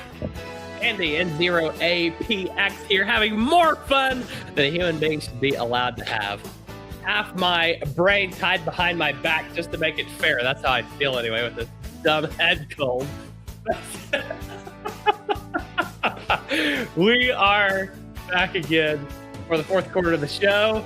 Episode 43. We're already 43 episodes in, and I want to say a huge, massive, and tremendous thank you to each and every one of you awesome people out there. Recently, I was trying to. We have kind of a clan of just awesome followers And yeah, absolutely. I think recently in the comments I threw out a thank you to all of my all of the bit heads in the chat. You know, like. But anyway, that's if you don't get that reference, then anyway, maybe it's for the best. But anyway, so I will go ahead and bring in my good friend James. James, thank you for sticking with me through the break. Absolutely. Thanks for powering through, Andy. And we got a lot of good news to talk about this week. I'm excited. Absolutely. You know what? The World Radio League show. It's like it's so awesome because I was feeling terrible this morning, and I come into this show. It's just like just energizes me. All the great folks in the chat, you and Catalina, just boosting me through my day. So thank you all very, very much. Appreciate all of you very, very much. It's absolutely incredible. So we have tons to talk about. So we're maybe going to have to strip a couple topics for next week. But one thing that is time sensitive, and I do want to cover right now, is that today is the Artemis II lunar flyby day. So there is Artemis II is currently going around the moon. I believe as we speak, they're in lunar flyby.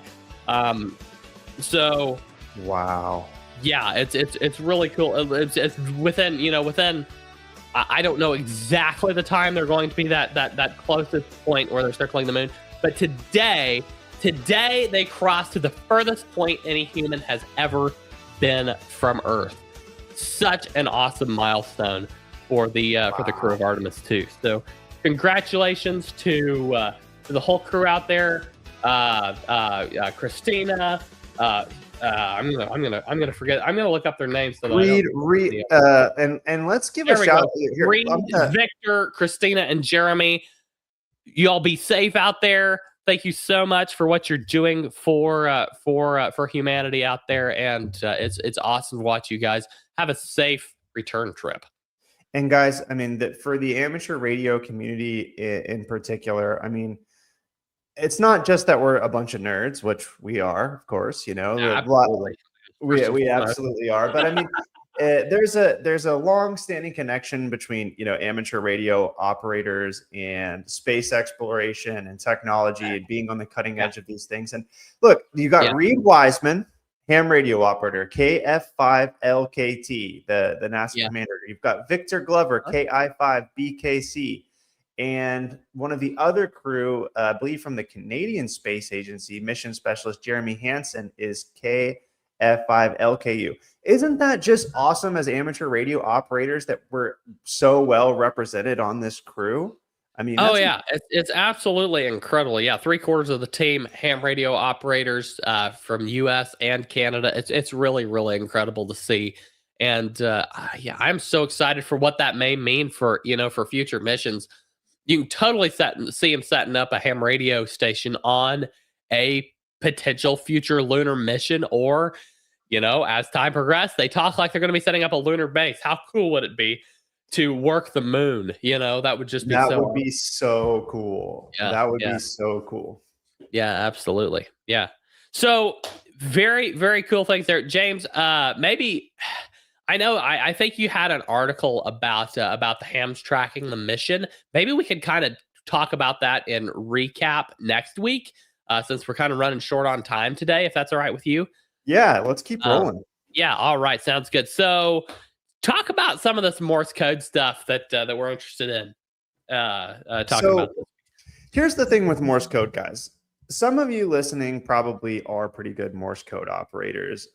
Andy, I would consider, he's getting there. He's doing POTA activations. He knows some good Morse.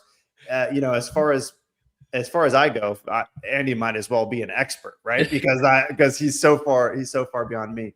But one of the toughest things about Morse code is just setting aside the time and doing it. So we're doing something on the World Radio League team, and we're going to share some of that with you as we go. But we are all going to start learning Morse code together as a team, as an internal team. Yes. Yeah, as an internal thing. It's an internal thing, but we'll probably be sharing some updates with you guys, maybe getting involved. But so cool. I'll kick off that. Andy, is there anything else you want to share about it, or maybe share a little bit about the app that you've been building?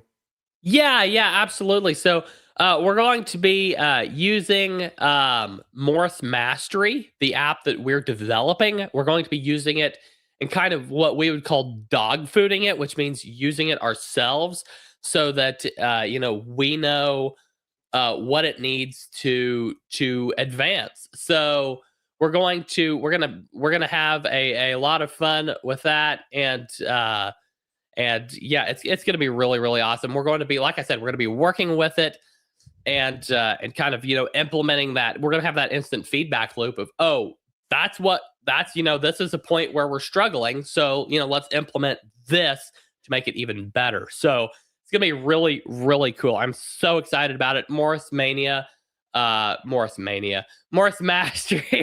has been really, James, you got this project kicked off. I kind of kicked off the idea about turning it into more of a course process. And, I've been really deeply, working on this almost every day I've been working. I've been working on at least a little bit of Morse Mastery. And I'm really, really excited about where it's going. Now, the other cool thing is the whole team's getting, even the ones that aren't ham radio operators yet, everybody's getting a CW key. And I want to shout out the Zippy paddle from what's this ham's call sign? Let me get his name. His name is Zeus, and his call sign is K8CES. Check out the Zippy paddle. It's a beautiful paddle. He does a great job building it. It looks absolutely incredible. And we'll probably, hopefully, James, I just reached out to him today. You were asking me about this earlier. He expects that we'll have those paddles by next Monday.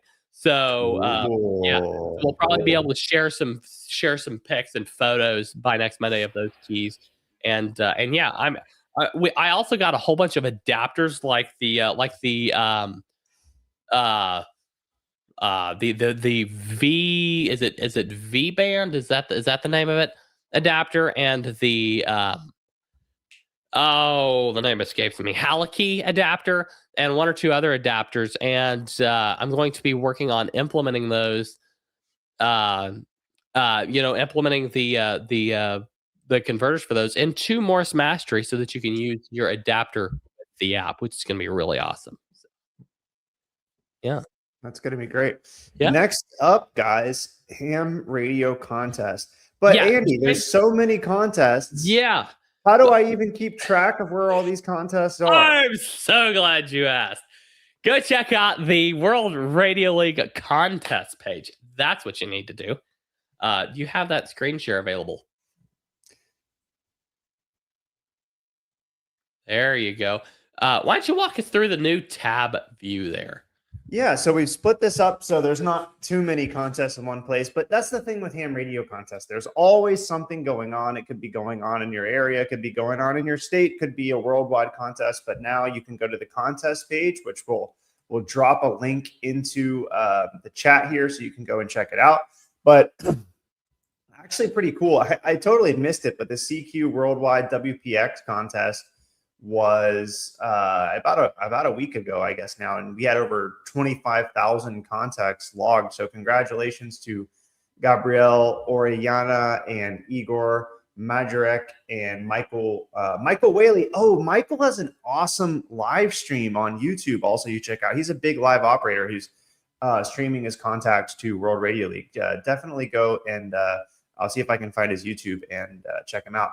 So congratulations to you guys for being the top operators within World Radio League for the contest. But coming up, there are, looks like, some Australian contests. There is a QRP Spring QSO party. These QSO parties are an easy way to get involved, guys, where you see Missouri QSO, New Mexico QSO party.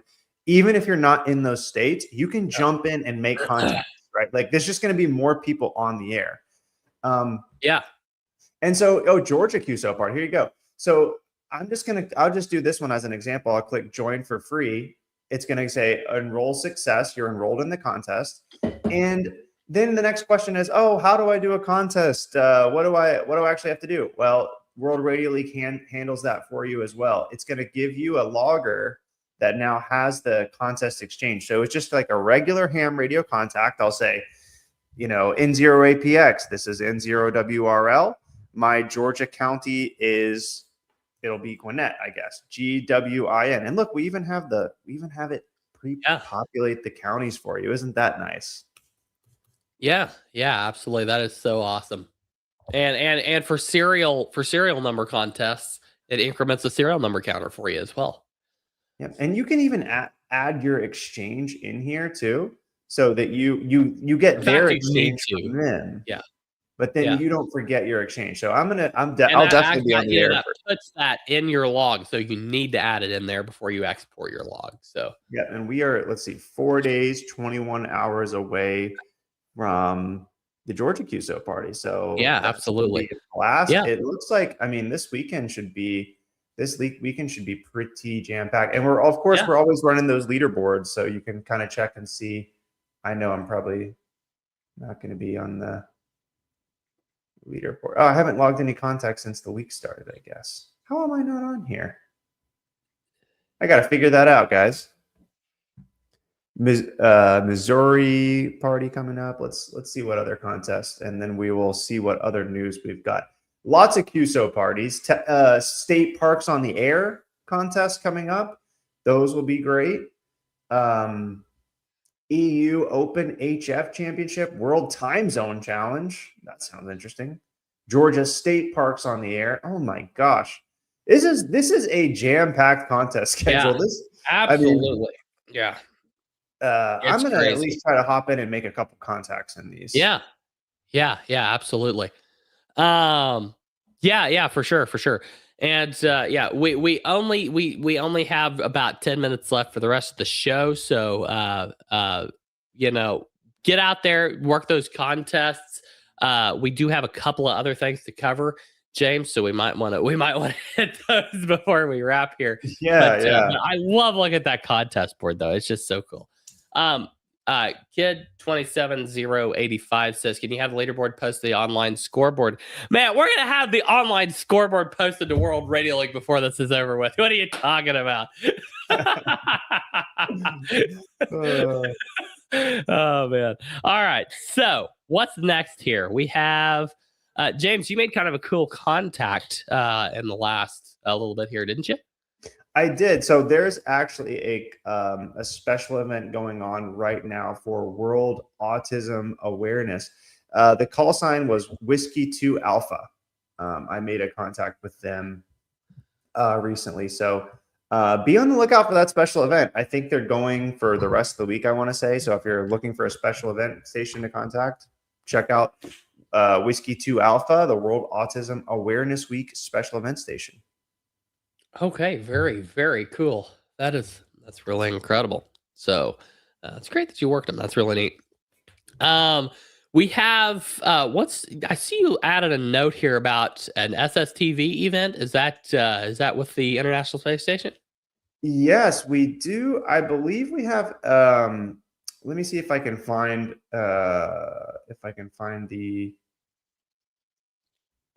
the news post. I believe ARIS has an SSTV. Maybe let's come back to that one in just a moment, Andy. Okay. Yeah. You had an FCC enforcement action. I saw a little bit about this, but I didn't deep dive on it. Did you happen to look into that one and see kind of pull any information on that one?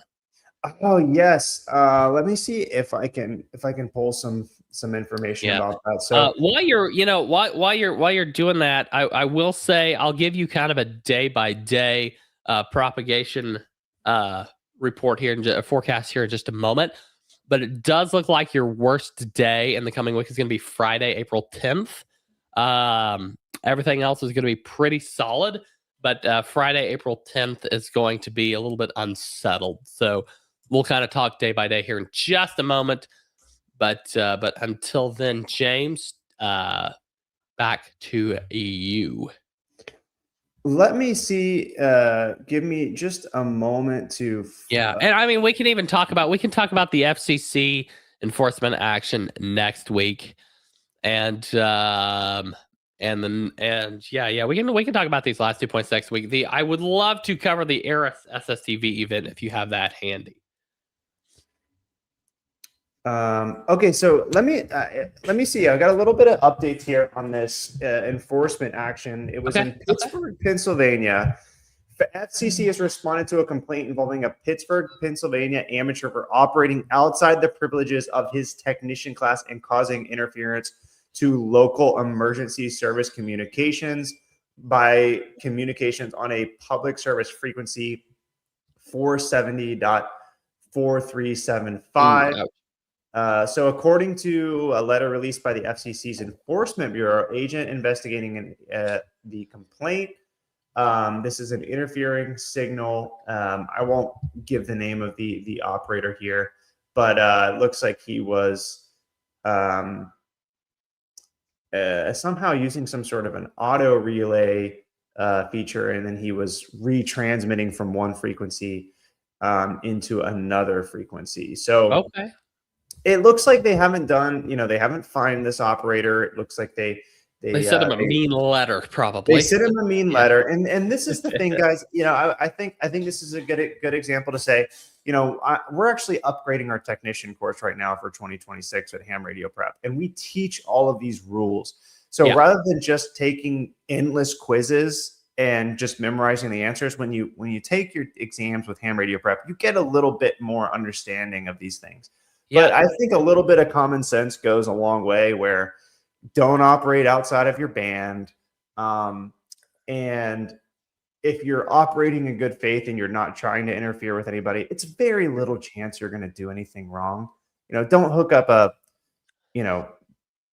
and just, try to hack some radio and operate out of band or operate outside the frequencies. Check your band plan, know what power level you're allowed to use common sense. If someone tells you you're interfering, be respectful.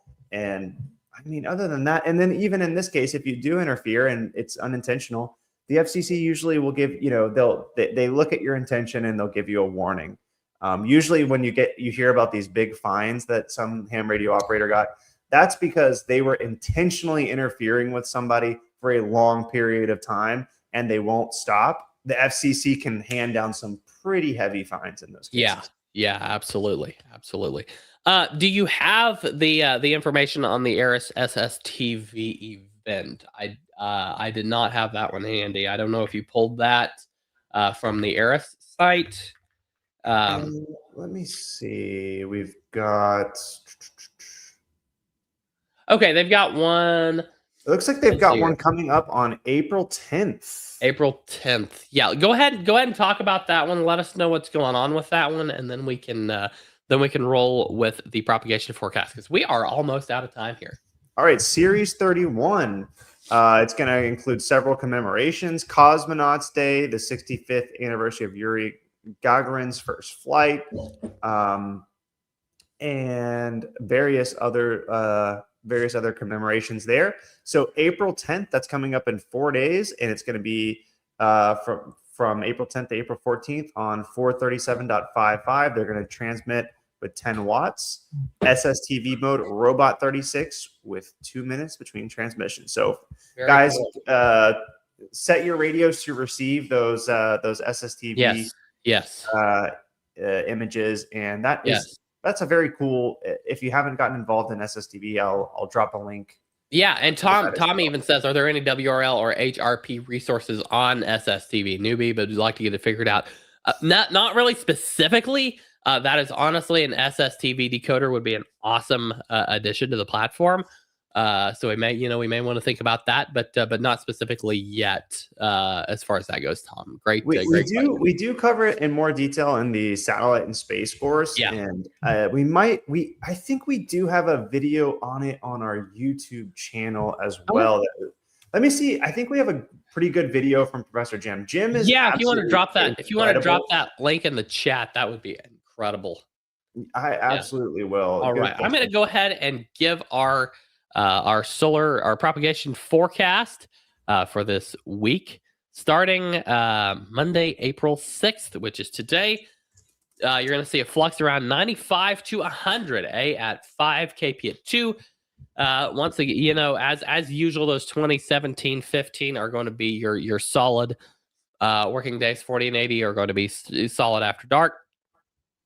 Same with on April 7th. Well, mostly the same on Tuesday. Flux is going to be down a little bit to around 95, with A&K holding steady, and 15 probably won't be as good on Tuesday. Wednesday, Flux is going to continue to dip to 90 to 95, with A&K still holding steady. 15 is going to be mostly off. 20 and 17 are going to be good, and you're going to have those good low band nighttime performance. Thursday, April 9th is going to become unsettled throughout the day.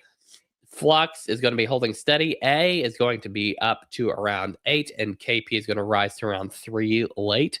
Most of the day is going to be solid, but yeah, just pretty much another textbook week as far as that goes. On Friday, Flux is going to fall to around 90, A around 10 to 12, KP 3 to 4, 15 unreliable, 20 and 17 are going to be there. Maybe 17 might be a little inconsistent. You might have some auroral enhancement on the VHF. Saturday, it's going to be trending better. Flux is going to be steady. A back down to 8, KP back down to 3. You are going to have a return of 17 meters. Everything else, going to be solid. Those 20, 40, and 80 bands. Sunday, April 12th is going to be quiet. Flux rising 90 to 95. A down to 5 and KP down to 2.